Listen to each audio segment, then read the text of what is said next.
At the tone, 12 hours, 40 minutes. Coordinated Universal Time.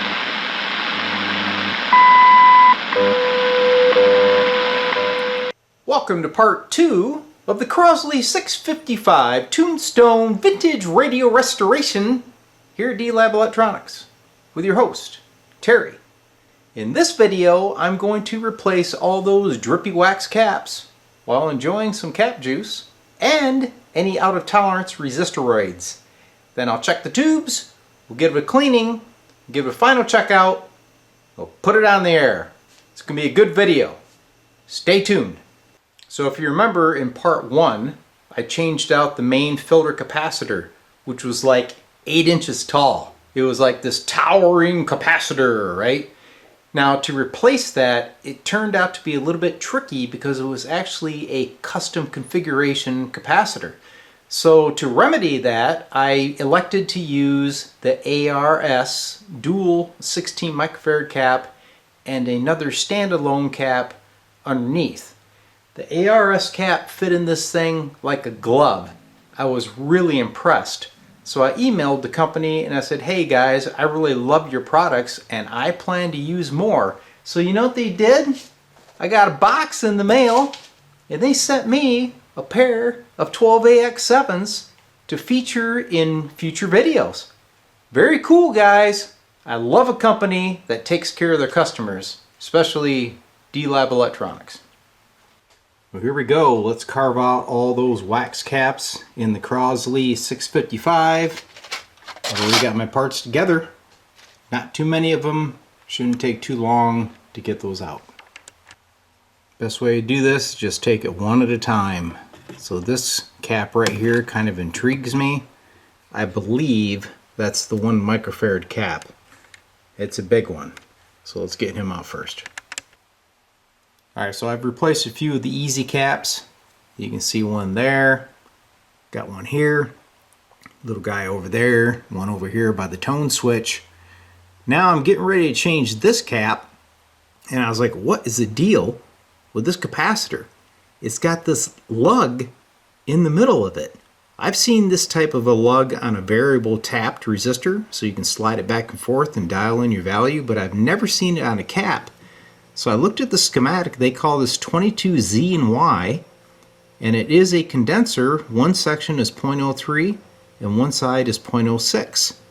They're using that in the tone circuit.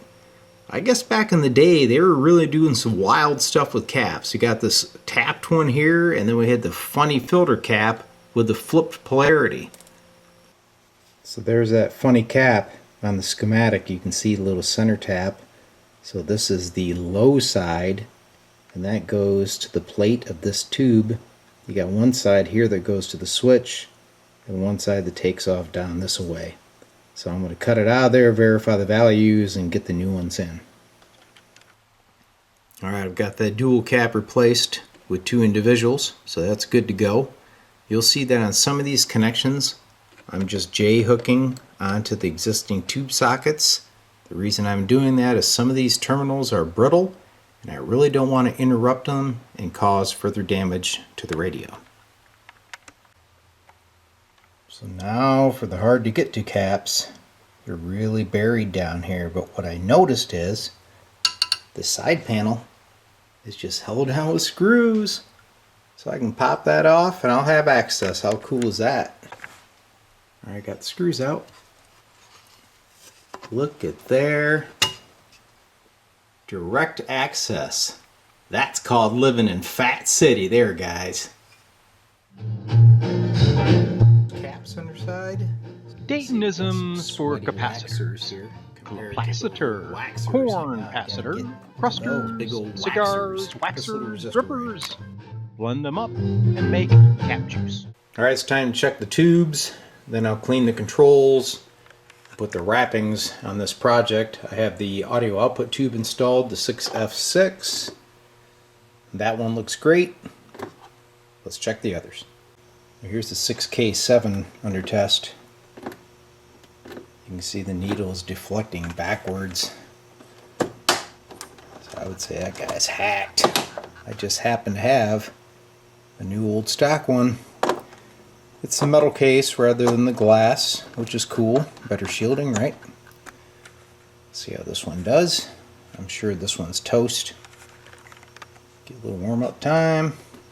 Look at there. Bingo. Put that one in. Getting closer on the Crosley. I replaced the defective tubes, which are over here on the tube checker. 6K7, as you saw earlier, was about as dead as can be.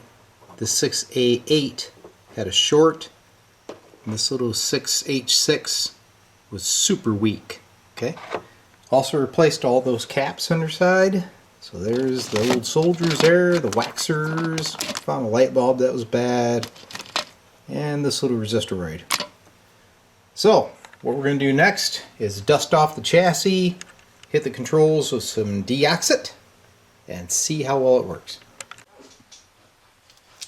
Alright, so let's clean the main selector switch here. I'm going to start with a little bit of this deoxit 100 just to break down some of the heavy tarnish on the contacts. So I always like to hit these first, let it sit for a few seconds. You don't want to use too much. You can see it bubbling, right? And I just take a Q-tip and get some of that black crud off of the contacts. You want to be really careful. This thing is brittle. If you're rough on it and you break this switch, it's not going to be any fun. So after this is completed with the D100, then I give it a little blast of the D5 and work the switch. Okay? So I want to spend a little bit of time cleaning that. I'm going to lube it. There's a little ball up front, a little clicker ball. I want to throw some lube in there because that's really dry. Get this switch, I hit that switch, the volume pot, and we'll try it out. Alright, switches are all cleaned and lubed. The little ball up front, I take some of this old phono lube. That's what I use on the mechanical things, right? So that's nice and smooth now. Everything is good to go. Got all the new caps installed, and for this repair I'm using my newest Luxo light. So this is a cool LED version with a dimmer on it. So you hit this little button up here somewhere, if I can find it. It's kind of hidden. Oh, I think I feel it. Boy, oh boy. I'll tell you, every time, there it is. Every time I try to show people something. Anyway, cool light. It was pricey. It's like 200 bucks, but this is a 5 times Doppler, right? So it has excellent magnification for an old guy like me. Let's fire this thing up. So we're getting really close on this Crosley project. Got all the new caps in, changed the tubes. Now what I need to know, are any of these resistors in here way out of tolerance or open from all those years of use, just like those caps, right?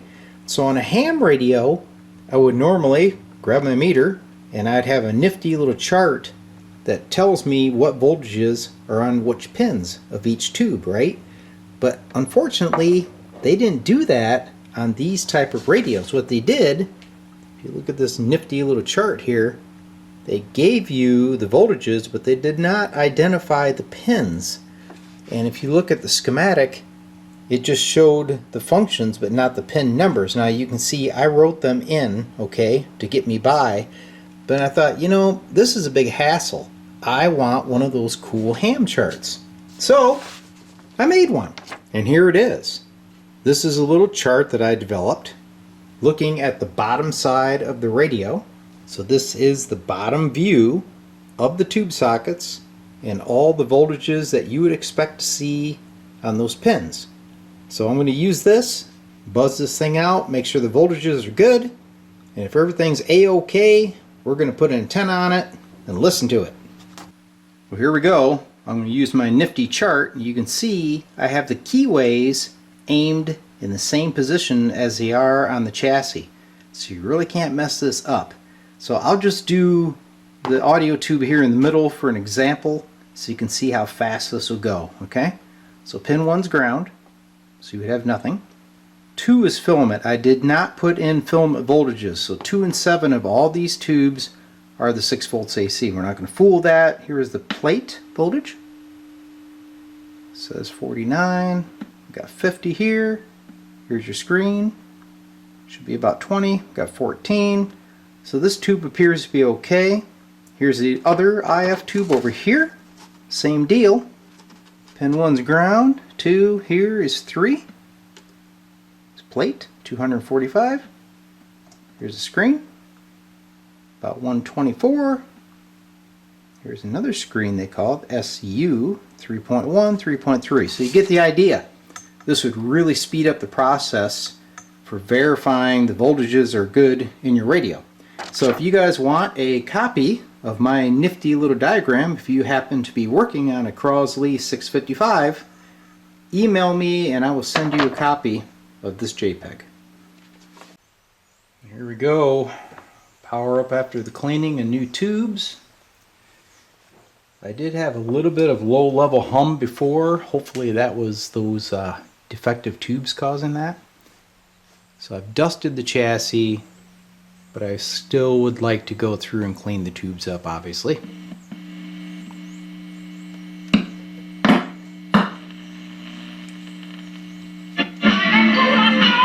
Now that band works. Let me put on somewhat of an antenna here. Whoa, okay. Alright, so that band's working. That's probably standard AM. I'm going to slide it back in the cabinet and we'll go hook it up to a real antenna and see if all the bands are working.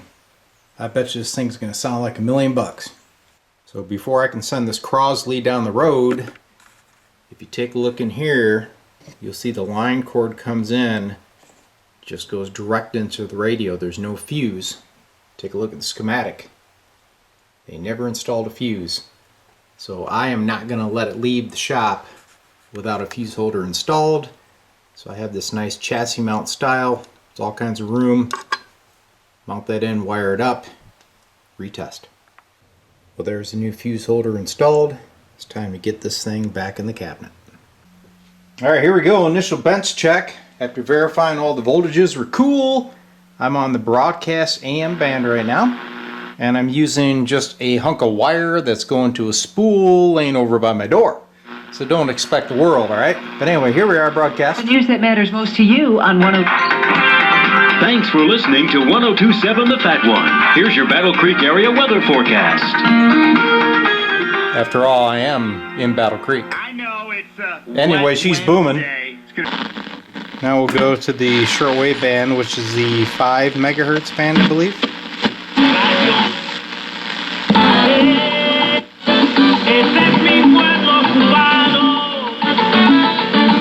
Here's the tone.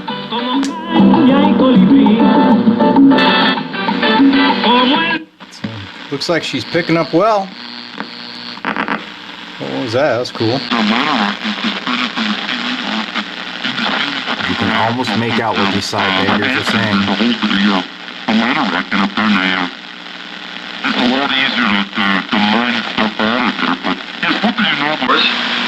do a little search on the New World Order quotations.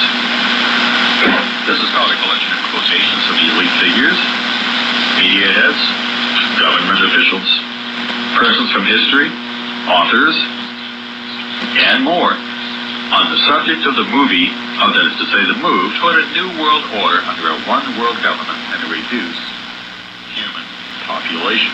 Great audio on that. Fine. I'll copy, Harry. I copy. Actually, I'm over-copying here. I back that RF way down for you. Go ahead, Dick. Okay, real fine. Thank you. This is W9TJW. Yeah, we want to say good morning to everybody, and we will be short time this morning. I do have a helicopter, SI-400A, Cyclone 3 for sale. Seems to be working just fine. I've had it on the air. Used one of the designators of SR-500 was also used for the console with 3 rigs in it, so I think it's a little confusing. You either got to get a Dacus book or a D. Hensel book or look it up on a computer, I guess is the best way to tell you. But they're very, very nice sets, very much in demand by helicrafter people, so check it out. Okay, we're going to go to the third call-up. You want to be on there?